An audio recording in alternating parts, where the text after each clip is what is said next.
மராட்டி சினிமாவில் வந்து மும்பையில் தானே மராட்டி இருக்கு, மராட்டியே மும்பையில் தானே இருக்கு, மும்பையில் தானே பாலிவுட் இருக்கு. பாலிவுட்டில் நடிக்கிற மராத்தி இல்லாத ஒருத்தன் மராத்தி திரைப்படத்தில் நடிக்க முடியாது. அது தெரியுமா? எந்த சல்மான் கானும் எந்த ஷாருக்கானும் மராத்தி படத்தில் போய் ஹீரோவா நடிக்க முடியாது. மராட்டி படத்தில் ஒரு மராட்டி தான் வந்து ஹீரோவா நடிக்க முடியும். பெங்காலி படத்துலையும் தான், மேற்கு வங்காளத்துலையுமே அப்படிதான், கர்நாடகாவிலையும் அப்படித்தான், கேரளாவில் புரியுதுங்களா? கர்நாடகாவில் அப்படிதான். ஆனால் இப்போ எல்லாரும் சொல்றத பார்த்தா விஜயே தமிழர் இல்லைங்கிறாங்க. ரஜினிகாந்த் தமிழர் இல்லை, அஜித் தமிழர் இல்லை, அர்ஜுன் தமிழர் இல்லை, பிரபுதேவா தமிழர் இல்லை. புரியுதுங்களா உங்களுக்கு? பிரகாஷ்ராஜ் தமிழர் இல்லை, நகுல் தமிழர் இல்லை, நரேன் தமிழர் இல்லை. அப்ப நீங்க யாரையெல்லாம் கதாநாயகனை தூக்கி கொண்டாடுறீங்களோ அவர்கள் யாருமே தமிழர்கள் இல்லை என்பது பேர் அதிர்ச்சியா இருக்கு.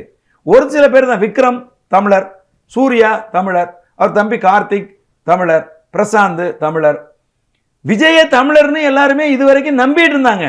இப்ப அவர் அரசியல்வாதியா மாறினதுக்கு அப்புறம் தான் தெரியுது அவரும் தெலுங்கர் அப்படிங்கிறது தெரிய வருது. அப்போ தமிழர்களுடைய மனநிலையை நீங்க யோசிச்சு பாருங்க.